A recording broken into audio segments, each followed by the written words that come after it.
മുഹമ്മദ് നബി സല്ലല്ലാഹു അലൈഹി വസല്ലം തങ്ങൾ കൊണ്ടുവന്ന എല്ലാ കാര്യങ്ങളെയും വിശ്വസിക്കുന്നതിനാണ് ഈമാൻ എന്ന് പറയുന്നത്. നമ്മൾ വളരെ ചെറുപ്പകാലം മുതൽ തന്നെ പഠിക്കലുണ്ട്. ഈമാൻ കാര്യം 6ആണ്, ഇസ്ലാം കാര്യം 5ആണ്. ഇസ്ലാം കാര്യം 5ആണ്, അവകൾ അറിയൽ ഫർളാണ്. ഈമാൻ ഇസ്ലാം അറിഞ്ഞില്ലെങ്കിൽ നരകം അവരുടെ വീടാണ്. മദ്രസയിൽ 2 തരത്തിലുള്ള പാഠപുസ്തകം ഉണ്ടാകുക. ഒന്ന് ദീനിയാത്ത്, പിന്നെ ഒന്ന് അമലിയാത്ത്. പിന്നെ വലിയ ക്ലാസ്സിൽ എത്തുമ്പോൾ താരീഖുണ്ട്, അഖീദുണ്ട്, തജ്വീദുണ്ട്, അങ്ങനെയുണ്ട്. അടിസ്ഥാനപരമായ പുസ്തകങ്ങൾ 2 എണ്ണമാണ്. ഒന്ന് ദീനിയാത്ത്, വിശ്വാസപരമായ കാര്യങ്ങൾ പറയുന്ന കിതാബ്. മറ്റൊന്ന് അമലിയാത്ത്, കർമ്മപരമായ കാര്യങ്ങൾ പറയുന്ന കിതാബ്. ഇസ്ലാം കാര്യം 5ആണ്. ഒന്ന് ഷഹാദത്ത് കലിമ മനസ്സിൽ ഉറപ്പിച്ച് നാവ് കൊണ്ട് വ്യക്തമാക്കി പറയാം. 2 നിസ്കാരം, 3 നോമ്പ്, സക്കാത്ത്, ഹജ്ജ്. ഈ പാഠം ശരിക്ക് അമലിയാത്തിലാണ് വരേണ്ടിയിരുന്നത്, പക്ഷെ ഉള്ളത് ദീനിയാത്തിലാണ്. വിശ്വാസപരമായ കാര്യങ്ങൾ പറയുന്ന പുസ്തകത്തിലാണ് ഈ പാഠമുള്ളത്. നമ്മളിങ്ങനെ ആലോചിച്ചാൽ അത് വേണ്ടത് ദീനിയാത്ത്, വിശ്വാസപരമായ കാര്യങ്ങൾ പറയുന്ന പുസ്തകത്തിലായിരുന്നു. പക്ഷെ അത് ഉള്ളത് അമലിയാത്തിലാണ്, ദീനിയാത്തിലാണ് ഉള്ളത്, അമലിയാത്തിലല്ല. അതുകൊണ്ട് ഞാൻ നിങ്ങളോട് പറയാൻ പോകുന്ന ഒരു കാര്യം, വിശ്വാസപരമായ കാര്യങ്ങൾ 6 എണ്ണമല്ല, ഈമാൻ കാര്യം 6 എണ്ണമാണ്. അത് 2 6 കാര്യം വിശ്വസിച്ചാലൊന്നും പോരാ. നിസ്കാരം വിശ്വസിച്ചില്ലെങ്കിൽ കാഫിറാവും. നിസ്കാരം ഒരാൾ വിശ്വസിച്ചില്ലെങ്കിൽ, നിസ്കരിച്ചില്ലെങ്കിൽ കാഫിറാവില്ല. നിസ്കാരം വിശ്വസിച്ചില്ലെങ്കിൽ കാഫിറാവും. നോമ്പ് നോറ്റിയില്ലെങ്കിൽ കാഫിറാവില്ല. അത് വലിയൊരു തെറ്റാവും, ഹറാമാവും എന്നൊക്കെയാണുള്ളത്. കാഫിറാവില്ല. അതേ സമയത്ത് നിസ്കാരം, നോമ്പ് നിഷേധിച്ചാൽ കാഫിറാവും. ഒരാൾ പൈസ ഉണ്ടായി, ആൾക്കാർ ആചാര്യ എന്ന് വിളിക്കൽ തുടങ്ങി, എന്നിട്ടും ഹജ്ജിന് പോയില്ല, എന്നാലും കാഫിറാവൊന്നുമില്ല. അതേ സമയത്ത് ഹജ്ജിനെ നിഷേധിച്ചാൽ കാഫിറാവും. അപ്പൊ വിശ്വസിക്കേണ്ട കാര്യങ്ങൾ 6 എണ്ണമല്ല, ഈമാൻ കാര്യം 6 എണ്ണമാണ്. ഈമാൻ കാര്യവും വിശ്വസിക്കണം, ഇസ്ലാം കാര്യവും വിശ്വസിക്കണം, ഒക്കെ വിശ്വസിക്കണം. ഇതെന്തിനാണ് നമ്മൾ ഈമാൻ കാര്യം 6, ഇസ്ലാം കാര്യം 5 ആക്കിയത്? അപ്പൊ 11 പറഞ്ഞ പോലെ അതിനൊരു കാരണമുണ്ട്. അതൊരിക്കൽ മുസ്തഫായ നബി സല്ലല്ലാഹു അലൈഹി വസല്ലമ തങ്ങളുടെ ഹദ്റത്തിൽ മനുഷ്യരൂപത്തിലായി സയ്യിദുനാ ജിബ്രീൽ അലൈഹിസ്സലാം വരികയും യാത്രയുടെ അടയാളങ്ങളൊന്നും കാണാത്ത തരത്തിൽ തൂവെള്ള വസ്ത്രധാരിയായി, സ്വഹാബത്തിന് പരിചയമില്ല. ഈ ഹദീസ് റിപ്പോർട്ട് ചെയ്ത ആള് സയ്യിദുനാ ഉമർ ഇബ്നുൽ ഖത്താബ് റളിയല്ലാഹു അൻഹു ആണ്. മഹാനവറുകൾ പറയുന്നുണ്ട്, ഞങ്ങൾക്കൊന്നും പരിചയമില്ലാത്ത ഒരാൾ, എന്നാൽ ദൂരെന്ന് വരുന്ന പോലത്തെ അടയാളമൊന്നുമില്ല. മലപ്പുറത്തുനിന്ന് വന്നാൽ എത്ര ഇല്ലെങ്കിലും അതിൻ്റെ അടയാളം കാണുമല്ലോ, വർത്തമാനത്തിലെങ്കിലും കാണും. അതൊന്നുമില്ല, ഒരടയാളമില്ല. ഞങ്ങളെ മാറ്റത്തെ ഒരാള് ഞങ്ങൾക്ക് പരിചയമില്ല.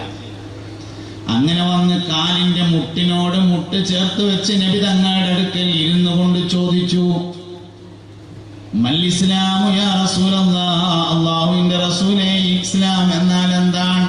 അപ്പോൾ 5 കാര്യം പറഞ്ഞു. വമൽ ഈമാനു യാ റസൂലല്ലാഹ് എന്ന് ചോദിച്ചപ്പോൾ 6 കാര്യങ്ങൾ പറഞ്ഞു.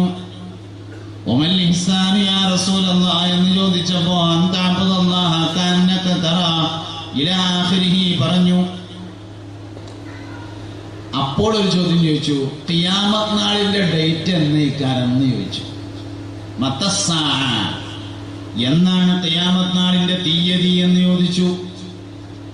അപ്പോൾ നബി തങ്ങൾ അതിന് മറുപടി പറഞ്ഞു, മൽ മസ്ഊലു അന്നാ ബിഅലമ മിനസ്സായിലി, അതിനെ കുറിച്ച് ചോദിച്ച ആളും ചോദിക്കപ്പെട്ട ആളും ഒരുപോലെയാണ്. മൽ മസ്ഊലു അന്നാ, അതിനെ കുറിച്ച് ചോദിക്കപ്പെട്ട ആളല്ല, ബിഅലമ മിനസ്സായിലി, ചോദിച്ച ആളേക്കാൾ വിവരമുള്ള ആളല്ല എന്ന് പറഞ്ഞാൽ 2 അർത്ഥമുണ്ട്. നമുക്ക് 2 അറിയില്ല എന്നും അർത്ഥമുണ്ട്, നമുക്ക് 2 മാത്രമേ അത് അറിയുള്ളൂ എന്നും അർത്ഥമുണ്ട്. മൽ മസ്ഊലു അന്ന, ചോദിക്കപ്പെട്ട ആളല്ല, ചോദിച്ച ആളേക്കാൾ അറിവില്ല എന്ന് പറഞ്ഞാൽ അതിന്റെ അർത്ഥം ചോദിച്ച നിങ്ങൾക്ക് അതേക്കുറിച്ചുള്ള വിവരം തന്നെയാണ് എനിക്കുള്ള വിവരം എന്ന് പറഞ്ഞാൽ നമുക്ക് ഉണ്ടാക്കുവാണ് അതിനെക്കുറിച്ചുള്ള അറിവ് അത് ഒരേ മാതിരിയാണ് എന്നർത്ഥം. വേറെ അർത്ഥമുണ്ട്, നമുക്ക് രണ്ടാക്കും അതിനെക്കുറിച്ച് അറിയില്ല എന്നുള്ള അർത്ഥമുണ്ട്. മുത്തുനബിയെ സംബന്ധിച്ച് ഏറ്റവും നല്ല അർത്ഥം രണ്ടാമത്തേതാണ്. നമുക്ക് രണ്ടുപേർക്കും മാത്രമേ അത് അറിയുള്ളൂ. അപ്പൊ മുമ്പ് പറഞ്ഞു നബിനെ ഞാൻ പോവുകയാണ്, അസ്സലാമു അലൈക്കും എന്നോട് പോയി. അതിന് ശേഷം സഹാബത്ത് ചോദിച്ചു, നബിയെ ആരാണ് വന്നത്? അപ്പോൾ പറഞ്ഞു, അത് ജിബ്രീൽ അലൈഹിസ്സലാമാണ് വന്നത്. അതാക്കും ലിയുഅല്ലിമക്കും ദീനക്കും, നിങ്ങളുടെ ദീനിനെ നിങ്ങൾക്ക് പഠിപ്പിക്കാൻ വേണ്ടിയാണ് വന്നത് എന്ന് പറഞ്ഞു. അതുകൊണ്ട് നമ്മൾ ഈമാൻ കാര്യങ്ങൾ 6 എന്ന് പറയുന്നുണ്ട്, ഇസ്ലാം കാര്യങ്ങൾ 5 എന്ന് പറയുന്നുണ്ട്. ഇഹ്സാൻ എന്താന്ന് ചോദിച്ചാൽ അന്ത അബ്ദുല്ലാഹ കഅന്നക തറാഹു ഫഇൻ ലം തകുൻ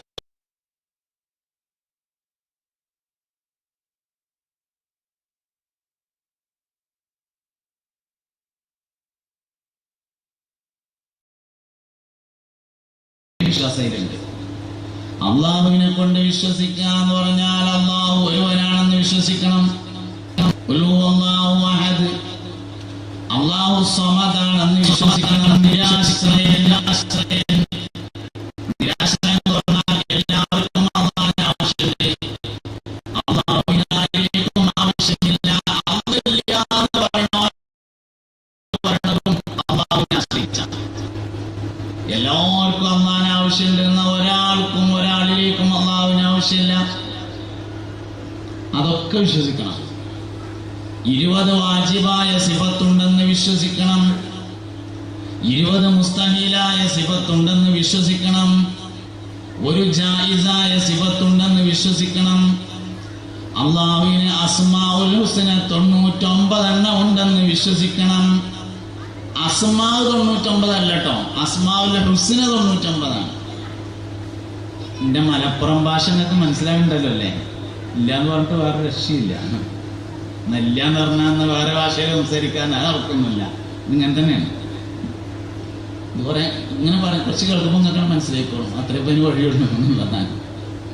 ഞാനത് മാറ്റാൻ ശ്രമിക്കലുമില്ല. ഒരു നമ്മളീയത്ത് എന്നൊരു സാധനം ഉണ്ടാവുമല്ലോ, അത് ശരിക്കും ആ ഭാഷയാണ്. അപ്പൊ അതുകൊണ്ട് മാറ്റാൻ ശ്രമിച്ചാൽ പ്രശ്നമാവും. അതുകൊണ്ട് അത് അങ്ങനെ തന്നെ പോവുകയാണ് ഏറ്റവും നല്ലത്. 20 വാജിബായ സിഫത്ത്, 20 മുസ്തഹീലായ സിഫത്ത്, 1 ജായിസായ സിഫത്ത്, 99 അസ്മാഉൽ ഹുസ്ന. 99 അസ്മാ അല്ല, മുംകിനായ ഏത് കാര്യങ്ങൾ വെച്ചും അള്ളാഹുവിന് പേരിടാം. അസ്മാ ആകും, ഹുസ്ന ആവില്ല എന്നുള്ളൂ. ഇപ്പൊ ഉദാഹരണമായിട്ട് പറയുകയാണെങ്കിൽ മൊബൈൽ ഉണ്ടാക്കിയത് അത് തന്നെയാണ്, പക്ഷെ അസ്മാഉൽ ഹുസ്ന അല്ല എന്ന് മാത്രം. മുംകിനായ ഏത് കാര്യവും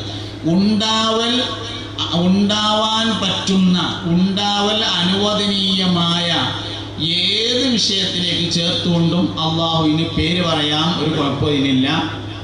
പക്ഷേ മര്യാദ, അദബ് എന്ന് പറയും.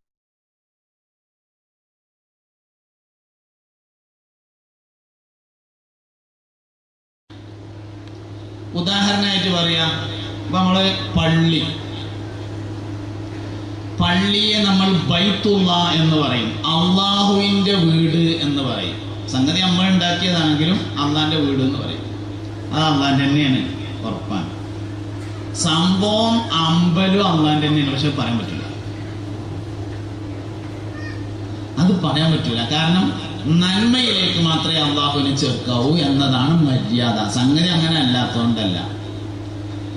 എനിക്ക് ദണ്ണം നൽകുന്നവനെ അള്ളാനെ വിളിക്കാൻ പറ്റൂല, എനിക്ക് ശിവ നൽകുന്നവനെ എന്ന് വിളിക്കാം. സംഭവം ദണ്ണം തരുന്നത് അള്ളയാണെന്ന് പറഞ്ഞിട്ട് കാര്യമില്ല, അത് അള്ളാഹുവിലേക്ക് ചേർക്കല്ല, അതല്ല. അള്ളാഹുവേ ക്യാൻസർ തരരുതേ എന്ന് പറയാൻ പറ്റൂല, കാരണം അള്ളാഹു ക്യാൻസർ തരുന്നവനല്ല. അള്ളാഹുവേ ക്യാൻസർ മാറ്റി തരണേ എന്ന് പറയാം, കാരണം അള്ളാഹു മാറ്റി തരുന്നവനാണ്. ചിലത് പറയാൻ പറ്റും, ചിലത് പറയാൻ പറ്റൂല. മര്യാദക്കേടാണ് ചില വർത്തമാനം പറയല്. ചില കാര്യങ്ങൾ അള്ളാഹുവിലേക്ക് ചേർക്കൽ മര്യാദക്കേടാണ്. സംഭവം അങ്ങനെ അല്ലായിട്ടല്ല. വാഹനാപകടത്തിൽ റോട്ടിൽ വെച്ച് മനുഷ്യന്മാരെ ചതച്ചരക്കുന്നവനെ എന്ന് പറയാൻ പറ്റൂല.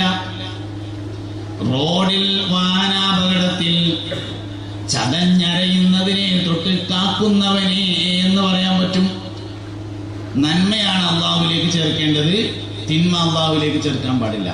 മോശപ്പെട്ടത് അള്ളാഹുവിലേക്ക് ചേർത്ത് പറയാൻ പാടില്ല, അത് മര്യാദക്കെടായിരിക്കും. അപ്പൊ മുംകിനായ ഏത് കാര്യങ്ങളിലേക്ക് ചേർത്തുകൊണ്ടും അള്ളാഹുവിന് പേര് പറയാം. പക്ഷെ അസ്മാഉൽ ഹുസ്നയാവൂല. അസ്മാഉൽ ഹുസ്ന 90 അതിന്റെ റിവായത്തുള്ള അഭിപ്രായ വ്യത്യാസം പരിഗണിക്കാം എന്ന് മാത്രം.